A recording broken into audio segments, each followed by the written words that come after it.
Hello everyone, Ember here, and welcome back to a new video. In this one, I'd like to talk about what might actually be the next best deck in format, and that is going to be Charizard Dusknoir. So this deck is definitely receiving a lot of hype going into the set Shrouded Fabel, but I just kind of wanted to do a roundup video on my thoughts, as well as just take a look at a few deck lists for this deck, if you're, not too familiar with this archetype. So basically, Charizard is getting a new partner in the form of Dusknoir, and what this Dusknoir does, and the Dusclops has a very similar ability as well, but basically Dusknoir says, once in your turn, you may put 13 damage counters on one of your opponent's Pokemon, so 130 damage, very respectable. But if you placed any damage counters in this way, Dusknoir gets KO'd. Which, in the instance of Charizard, is actually really good, because not only is that placing 130 damage, it's also forcing your opponent to take a price card, and therefore increasing Charizard EX's damage output by plus 30. So yeah, fantastic. Also, Dusclops is a lot easier to use, being a stage 1, but its ability is essentially just a slightly weaker version of Dusknoir. Says once in your turn you may put 5 damage counters instead, and the same KO itself effect applies. You could also use Duskull to use Meetup, which puts up to 3 Duskull from your discard pile onto your bench if you really, really have to. But to be honest, it's not super important, but again, I thought it was kind of worth mentioning. Also, while we're here, we may as well mention another new card that features in a lot of Charizard decks, and that is Fezandipity EX, which says once in your turn, if any of your Pokemon were KO'd during your opponent's last turn, so not during your turn, so you can't pop a Dusknoir and then use Fezandipity, does have to be at the end of your opponent's next turn, really, or your opponent's last turn, sorry. But you may draw 3 cards, and you can't use more than one of these abilities during your turn. So yeah, still a very, very strong effect, and just means that if your opponent decides to boss KO things like Dusclops or KO Charizard even, then you always have a plus draw 3. So yeah, fantastic for just staying consistent when, none of these Pokemon are actually adding draw power to your deck or consistency, which is a bit of a shame. But they are still freeing up bench slots, and you will have to set them up. So yeah, Fezandipity just really helps with staying consistent. But yeah, on to a few lists here. This one was apparently a winner of 59 people, so it was like a kind of like a League Cup, I guess. Not too many new cards. There was also a Briar supporter, which isn't legal in the West.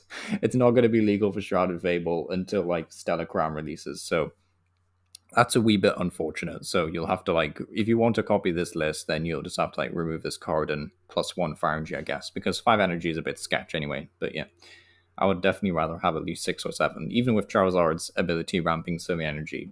I'd rather have that option. But yeah, super interesting list. Obviously playing 3 different stage 2s, which is quite a lot. So you are making room for both Pidgeot and Dusknoir. But a 2-1-1 line, so quite thin, because I guess you don't really need to spread the 130 damage that often. It's more so for the Dusclops. But this list is also playing 2 super odds, so you have the option to do it again if you really want to, or do it multiple times realistically.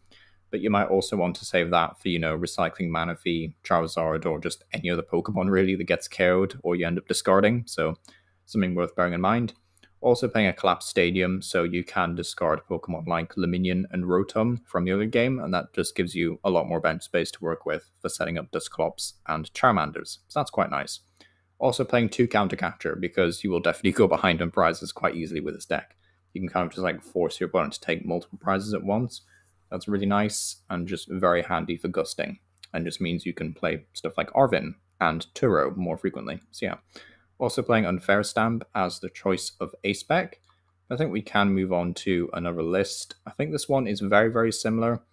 Yeah, more or less playing the same kind of trainers. Playing Roxanne, which is interesting to see. I believe that's a Mist Energy, question mark? I think that's Mist Energy.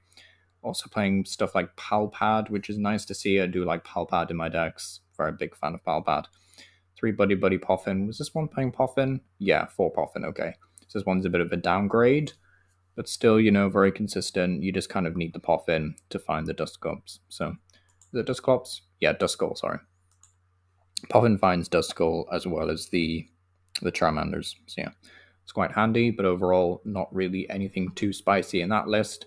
You'll notice with a lot of these lists, they're just trying to be as consistent as possible because, you're playing a stage 2 with another stage 2, and the second stage 2 that you're playing is, not adding anything to the deck, as we mentioned earlier. So it's kind of like it's not adding anything to the deck in terms of consistency. Like obviously it's a great card, but you see what I'm trying to say anyway. I mean, we are playing the Pidgeot, so there is 3 stage 2s. You got Pheasantipity, you got Luminion, you got Rotom V, but yeah, consistency can still be a bit awkward, so you want to try and make things as consistent as possible. This list is slightly different in the fact that it's playing the maximum belt, so you can do some crazy turns when it comes to damage. Also playing Briar, so yeah, just something to bear in mind when that set eventually rolls around in the West. But yeah, nothing too crazy in this list. And we'll look at a few more, but I don't think there's going to be too much variation. All of these lists look very, very similar. Radiant Charizard being the Radiant of choice makes a lot of sense, just because 250 can be increased very easily thanks to new Dusclops. And I don't think there's too much variation in these. They all look very, very similar. I'm trying to see if there's... Oh wait, that one was playing a new Stadium Jamming Tower. So that's pretty cool to see. Jamming Tower just like turns off tool cards, so that's quite fun. So that will be turning off Maximum Belt, and that means you can take advantage of Prime Catcher, which is quite nice. Again, I don't think there's anything too spicy. This one's playing the new Great Tree Stadium, but that's a Stellar Crown card, so we don't have to worry about that one really. And is this one playing anything interesting? No, not really. Most of these lists are just kind of like playing the same stuff. Yeah, don't think there's too much variation. Oh, that one has Legacy Energy in it. That's kind of cool. But yeah, although this one's... Okay, Radiant Dracena, that's kind of interesting. But yeah, nothing too unique here to see. But yeah, I still think these are going to be really good. Like, I do think this will be one of the best decks in the game. I don't think it will be the definitive best deck, I guess, but I do think... It's a fun summary of the cards, but yeah, I do think it will be one of the best decks in the game. Like, it won't be the definitive best, but, like top 3, probably. Top 5, easy, if not. I'll be very surprised if this is not a top 5 deck. I mean, it kind of has to be at this point, but yeah, let me know what you think about Charizard Dusknoir down below, and yeah, thank you for watching.